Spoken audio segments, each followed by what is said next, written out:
Good afternoon. We are at the Canyon Cities Vision Committee. I'm Ashley Smith, the Canyon City Mayor, and I'm glad to have our council members here and our staff. And I'm looking forward to our sales tax collection process change discussion again. We're glad to have a reason to have you and your staff here. Let's go ahead and start with the roll call, please. Councilmember Dennehy, absent. Councilmember Gonzalez, absent. Councilmember Jaquez. Present. Councilmember Meisner, absent. Councilmember Reed, absent. Councilmember B. Smith. Here. Mayor Pro Tem Hamrick. Here. Mayor Smith. Here. And we'll go ahead and turn the time over to you, Tammy.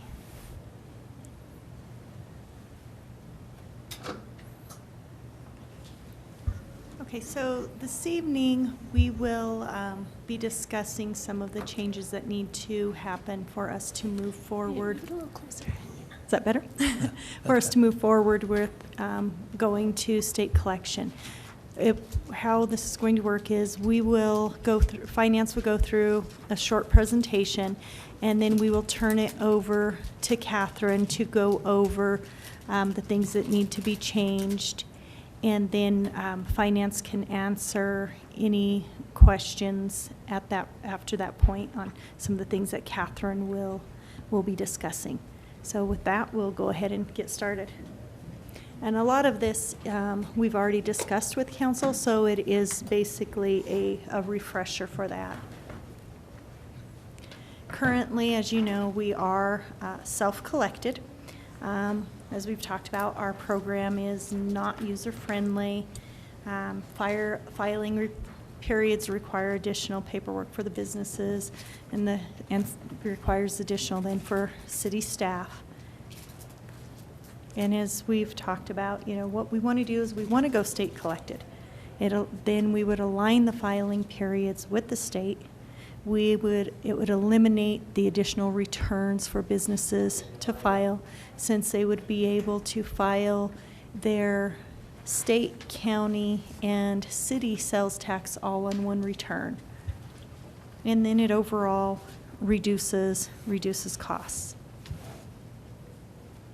We've looked at some of the pros. The pros, we do have potential revenue increase. Reduces our costs. It increases enforcement.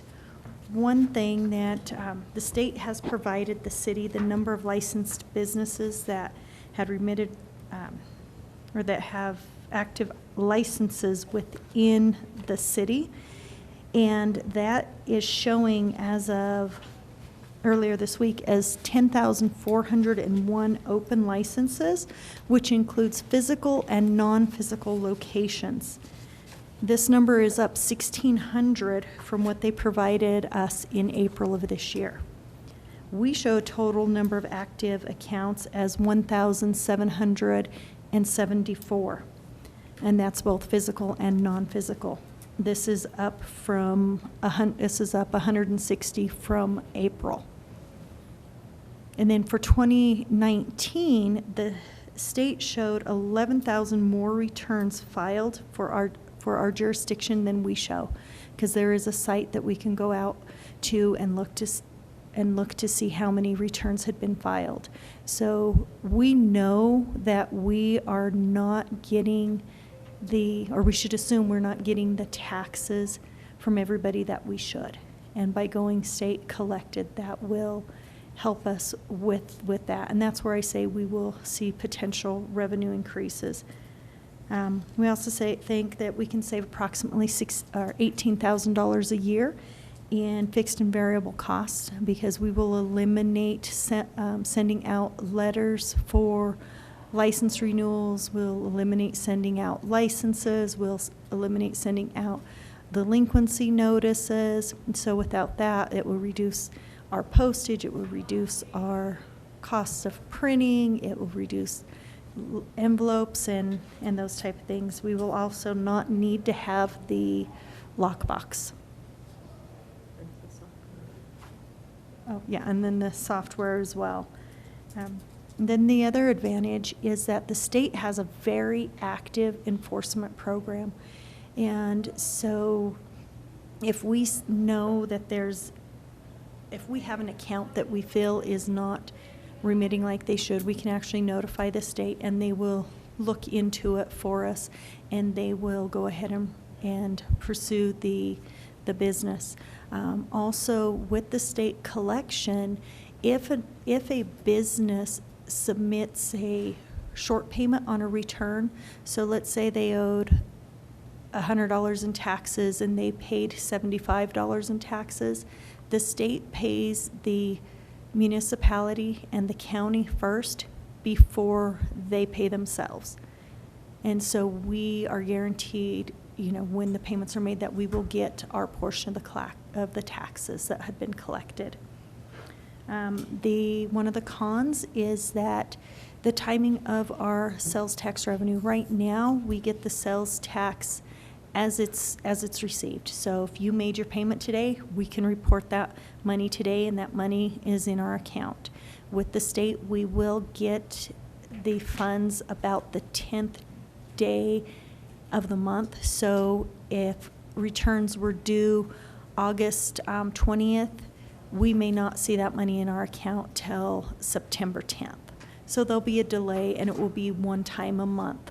But it will not impact our cash flow. We do have the funds to keep us going, so that will not be a big, it will be an adjustment at first, but it's not going to be something that's going to impact on what the city can and can't do. And then, of course, we will lose the sales tax license fee. But with that, we would like to present an option of having a business license for all brick and mortar businesses, but we want to discuss that at a future date. We don't want to discuss that right now. We just want to, throw that out that, maybe we do have a business license.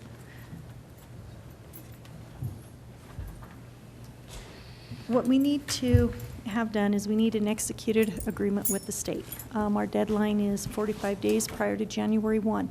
So we do need to make sure that we are getting all of the code modifications done prior to that, and all agreements done that would allow us to go ahead and go with state collected. And with that, I'll go ahead and turn it over to Catherine. Thanks, Tammy. So from our perspective, what we're looking at as your city attorney is to make sure that going state collected doesn't trigger a Tabor election. And a Tabor election would only be triggered if it increased the revenue of the city beyond a de minimis increase. And there's no bright line rule as to what constitutes a de minimis revenue increase, but in determining that, we have to go back and we have to compare several sections, I guess, of the state sales tax code. And so the state sales tax code kind of has three components. It's got, items that are subject to tax, like your sales tax code does, items that are exempt, and then it's got a third category of what I'll call permissible exemptions. And so those are exemptions that a local government that's going to be state collected can choose from. And you don't have to choose any of them. You can choose some of them.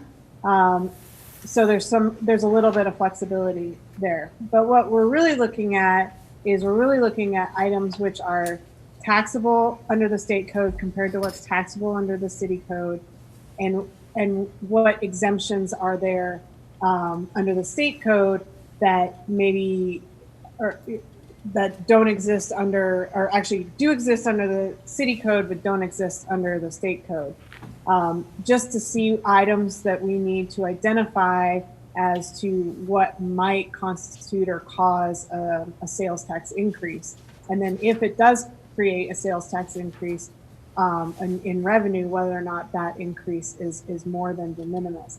And so what we provided to you was kind of our analysis of those three areas. And you will see that for the exemptions where the exemption does not exist under the state law, and we can't choose it from the permissible list, that there might be an expansion of your sales tax revenue. And those are the areas in which we would look at and identify, and the finance department would review to determine whether or not there's any kind of sales tax increase. In addition to that, there may be things that you no longer could keep exempt that you want to keep exempt. And if that was the case, then you probably wouldn't want to go state collected. There's only 8 areas in your code that create a possible expansion of sales tax revenue. And none of them were ones that really hit us as being probably big revenue drivers. And so Tammy can speak to this in a bit, but it's highly unlikely that this change to go state collected results in an increase in revenue that would trigger a Tabor election. So that's that issue.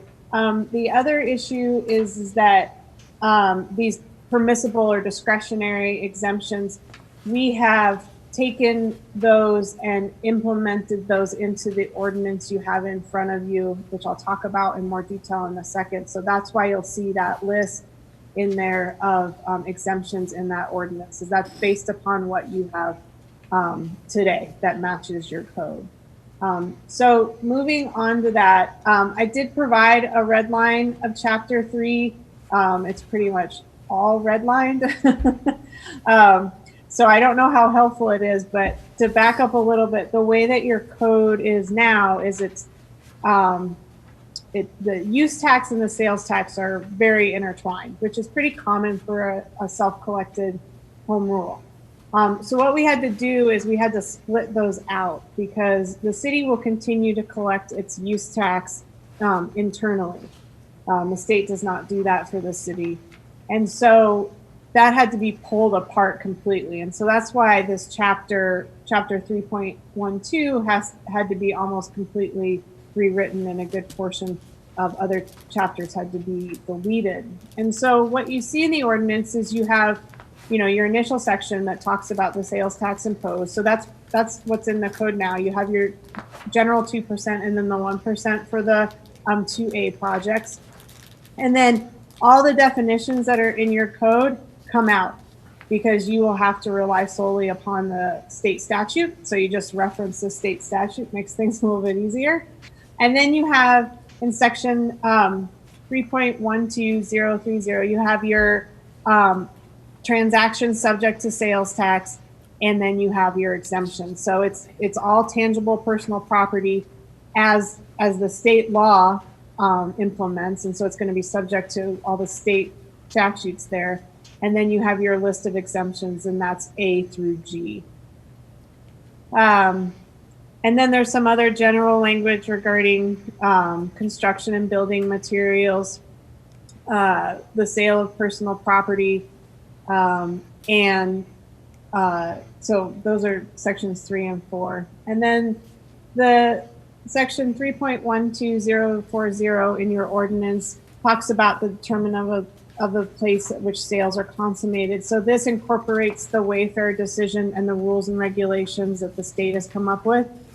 So this will adopt that and coordinate that with the state, which you pretty much already are. There's a credit for sales tax previously paid sections, pretty standard language. And then the collection, administration, and enforcement is all directed towards the state, because you will not be performing that function internally any longer. And last, the vendor fee there in section 070 of your ordinance is in the code now. So we have just copied that over and kept that there. And then the use tax section is new, but contains the language that's in your code now. We have pulled over the definitions that are needed for this section. You'll notice that there's quite a few less than you currently have. And the items subject to use tax and the exemptions are the same. I did want to point out, and I pointed this out, I think in my memo to you, that I have clarified the section regarding the provisions related to building permits. it does not accurately represent the imposition of use tax. It's not the building permit that is the trigger. It is the actual purchase and storage of construction materials. The building permit is actually the means in which the city collects it, but not the trigger. So I think some clarifying language there was important to take care of. But other than that, the remainder of the language is what is in your code now for the use tax is related to use tax. So I'm happy to answer any questions about all that. I know I gave you a lot of material that's very dense and detailed to read through, so I'm happy to answer any questions. Thank you, Catherine, and thank you, Tammy. We'll start with questions from Councilmember Meisner. Catherine, on 31270, the vendor fee, Yes? what is that? I realize it's in the code now, but what's the purpose of that, or what's it doing? That's a great question. These appear in a lot of codes, and so and maybe Tammy has a better answer than I do. But it's an amount the vendor can keep, I think, to make sure that all the sales tax is reported accurately. I don't know if vendors actually use it. I guess Tammy could answer that question about whether it's being used. It should appear on the sales tax return if they are keeping it. Is this on? Can you guys hear me? So basically what it is if they file their taxes on time, they can opt to take that as a discount of the taxes due. Up to, the $3,200, I believe. Is that? Yeah, but would that still apply with the new? Yes. With the new collection process? Yes. Yes. Because that's relative to the use tax? No, that's No. on The- your typical monthly sales tax return. That is a line item that is currently on our sales tax return, and it is currently on the state sales tax return. So when, as the vendor collecting and filing the return, you can keep a portion of it, a very small portion of it, basically to cover your administrative costs is what that's meant to be. Mayor Pro Tem Hamrick. Yeah, Catherine, my question is on the Tabor provisions. So would Tabor be triggered by a change-by-change analysis, or is it aggregate? It's aggregate. So it is, so this is technically under Tabor would be considered a change in tax policy because you're not implementing any new taxes. You're not, implementing a new 1% sales tax. And so it's a tax change policy. And so it's aggregate over all the changes, whether there is more than a de minimis increase as a result of the change. So basically, because if I understand the materials that we received, there's going to be pluses and there's going to be minuses. There's going to be places where we may collect a little bit more or perhaps, something more than we are now. Not talking about the state being able to enforce it and, using their powers to make sure, but if we were just looking at our tax system as it is now and we made these changes, we would expect small changes up and down with each one depending, and so it should not be an overall more than de minimis. Exactly. Correct. This is not scientific, but in discussions with the commissioners, during COVID and during this year, their sales tax revenues were up by 20%, and they're collected by the state. And considering that Canyon City probably has the largest sales tax base for Fremont County, and we did not increase by such a large amount, it makes me feel like there is a lot of sales tax revenue that is lost by self-collecting. So I imagine we'd definitely see a positive rather than a negative. That's our assumption as well. Councilmember Meisner. Catherine, did I miss something? I mean, what's the thresholds for Tabor, or are there thresholds at this point? I mean, like if we have a certain percentage of increase? Oh, so I think, okay, so there's two things going on. And to answer your question, in relation to this project and this change, there isn't like, oh, if your revenue increases 3%, it's not de minimis and you need a Tabor election. There's no bright line on that.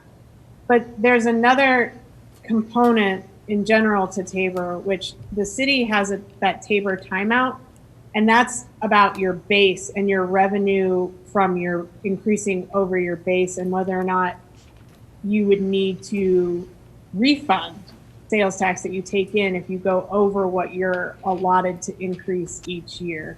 But that doesn't apply to this project because you have a Tabor timeout right now. So that's only because of the Tabor timeout. Any other questions from council? Mayor Pro Tem Hamrick. Yes,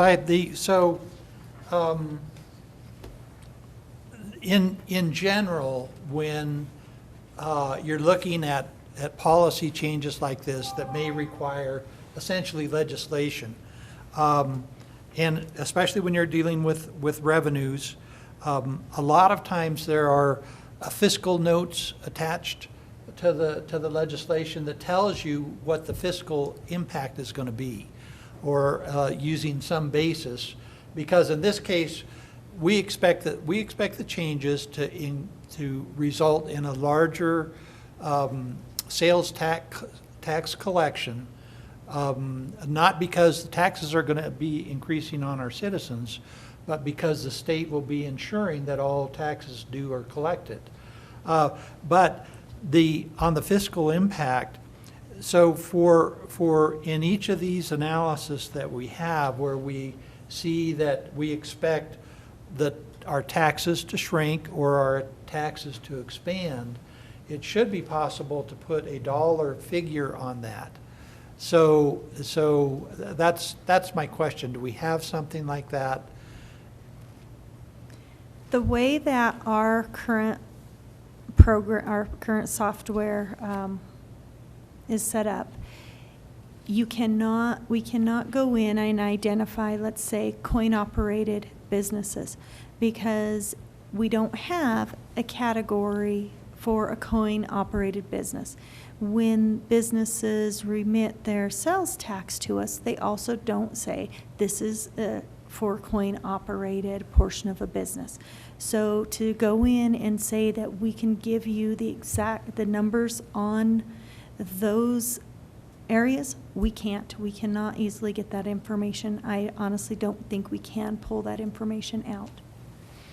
So if we make these changes, will we be able to get that information from the state? I'm not sure how detailed of reports we will get.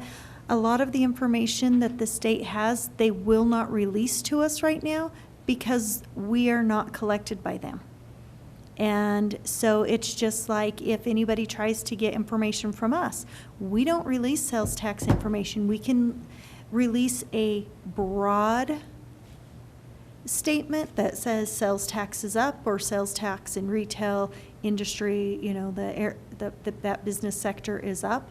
But to even ask the state to say, okay, how much are you collecting in coin-operated businesses within the city limits of Canyon City? They can't provide that detailed information to us. At present or ever? I know at present they can't. I don't know if they can in the future. They have not gone through the total reporting that's available to us because, again, they can't show us that until they know that we are going to go with them and the agreements are signed. Okay, so let me ask the question a different way. You're familiar with the forms that we provide to our citizens to collect, that they fill out to collect the tax on. And right now, those forms don't contain such information as vendor, coin-operated machines or categories on our forms to break out that kind of detail. Is that correct? That is correct, and I'm trying to see in our examples. And so the further question I'm going to have is, are you familiar with the state forms? It's been a while since I actually had to fill one out. Tarla actually filled ours out earlier this year for what we submit. But again, it just asks for your gross sales. Yeah, so they don't break it out either then? They won't have it broke out either. Right, because if they don't collect the information, they can't report it to us. And obviously, if they don't request it on their forms, they don't have a way to break it out either. Right. So one thing we were just using as in general is, let's say that you have a business, and inside your business you have the coin-operated vending machines. Maybe you're selling rubber balls or whatever. If sales tax is collected on that or it's not, we don't necessarily know. Because are you reporting that in your gross sales? We really don't know. Right. And I don't think the state's going to know that either. So when we looked at those areas of shrinkage or expansion, we feel that those areas are very minimal, and that in those specific items that they will balance each other out. Right. Any other questions or comments from council? I guess. We'll go ahead with Meisner, then Hamrick again. Who was next? Go ahead. I'm still not clear on the Tabor thing. So can somebody project for us in a month what the threshold's going to be where we have a Tabor issue of saying, I mean, if we collect an additional 25,000 in taxes, we're going to have to do something. Isn't there going to be a threshold there somewhere? And I think what Catherine is saying is there is no bright line, there is no threshold in the legislation for this type of change in tax policy. Is that correct, Catherine? But it comes back to what we're keeping, right? Well, that has to do with, we're collecting sales tax revenue from companies that haven't been paying it. So it's not a new tax, or it's not an increase in tax, it's just getting companies to actually pay their tax that there is due, and we are in a Tabor timeout. Yeah, but the Tabor timeout had a base to it, right? Catherine? I don't have it in front of me. I'm not sure. Tammy may know, but I think, yeah. So if this change itself doesn't, you may collect, so Tammy's saying it's likely you're going to collect more taxes. That's not going to trigger a Tabor election, because you're just, like the mayor said, you're just collecting taxes that were already supposed to be collected and the people weren't paying them. Right. But that doesn't trigger Tabor. I don't have the question in front of me regarding the base, and so I don't want to say something that's incorrect.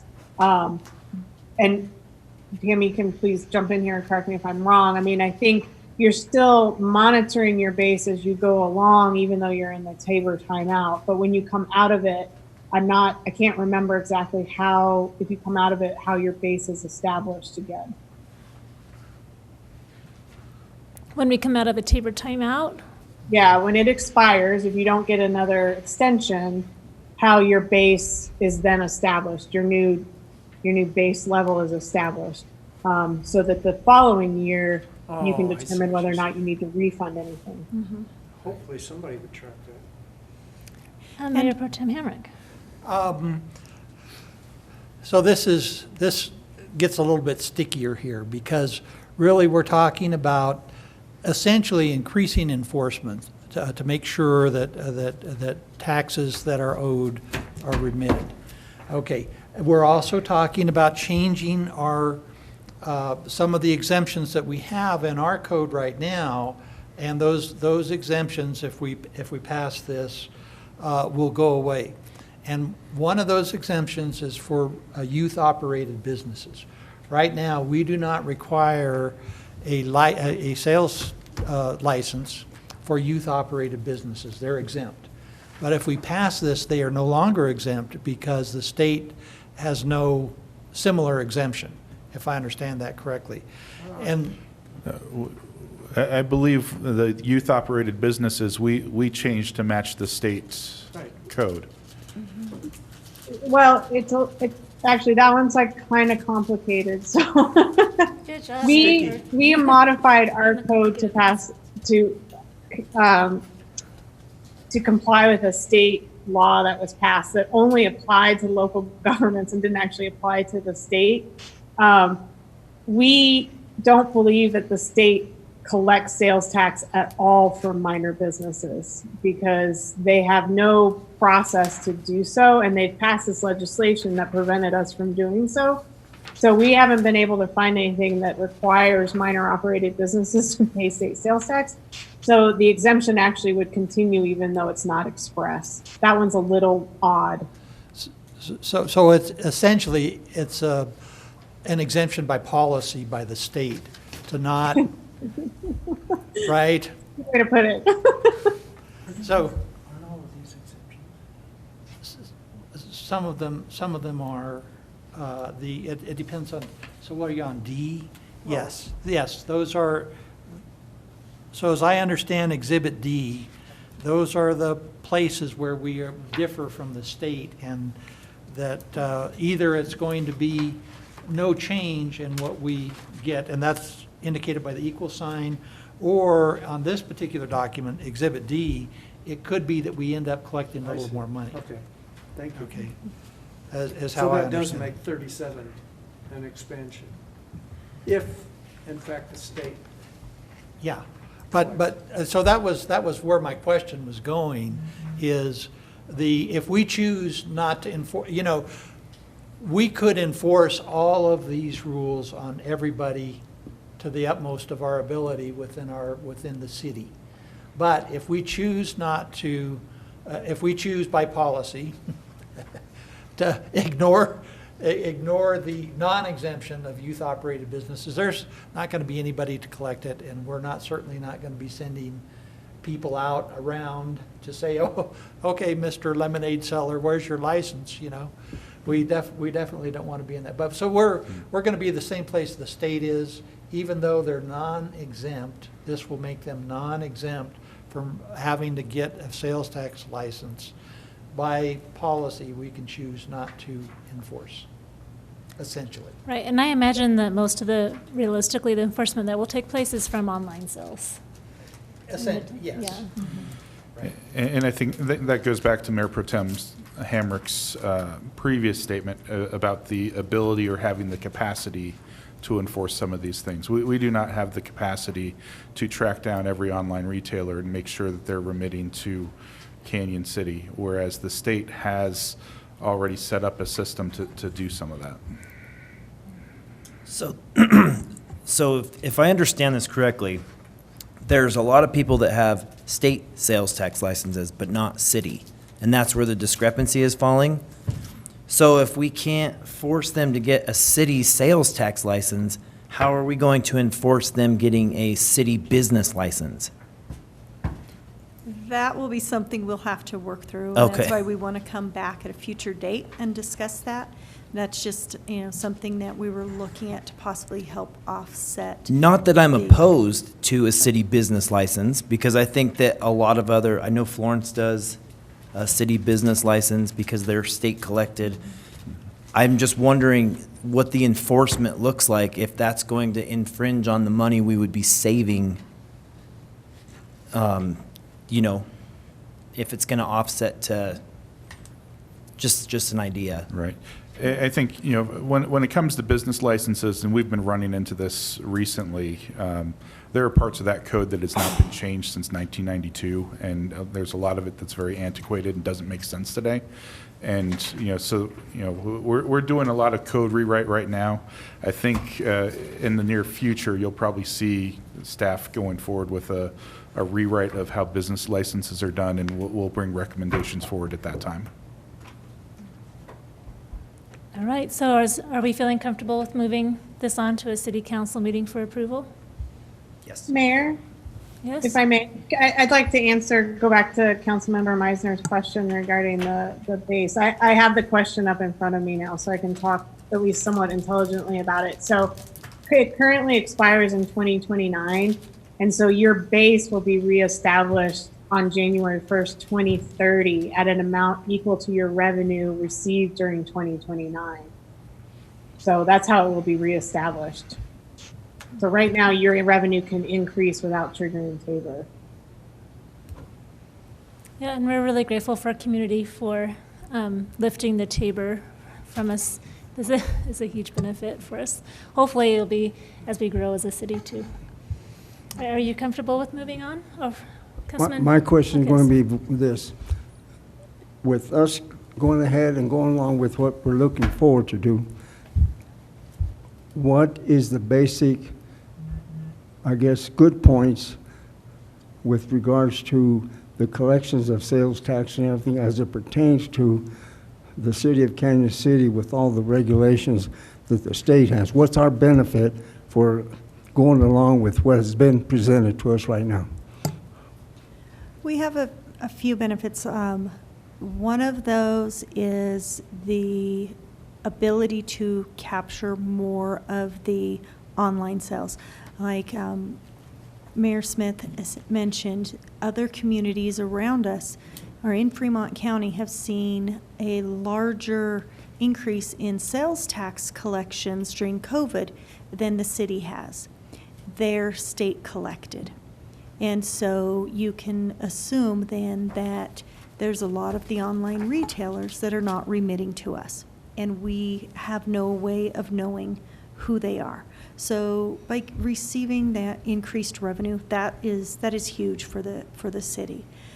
Also, if there is an issue with an account, the state has powers that the city does not to go after that business. And essentially, by the state paying the city first, it is never the city going after the business. It is the state the Department of Revenue going after the business, not the city of Canyon City. So I also think that's a plus. It is not us actually going, after the business for enforcement. And then again, for an efficiency for a local business, instead of them having to file a state tax sales tax return and a city sales tax return, they're only filing one return. They're submitting it to the state. It's going to show for their state taxes, their county taxes, and their city taxes. So if you have a business that has to pay somebody to file those returns, it's going to save that business owner some money.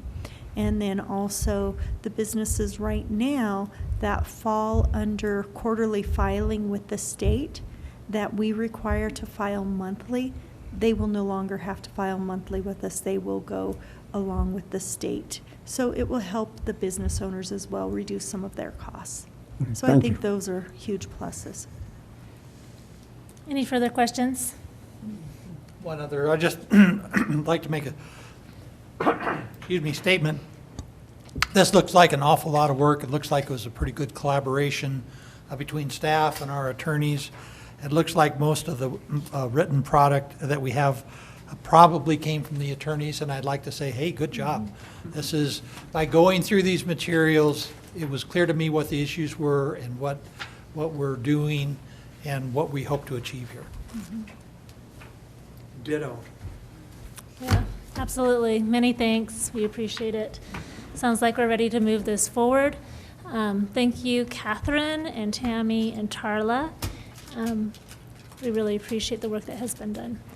Jim, did you have a question before we adjourn? Yes, but it's not about this. Okay, well, I think we're finished on this topic. Okay.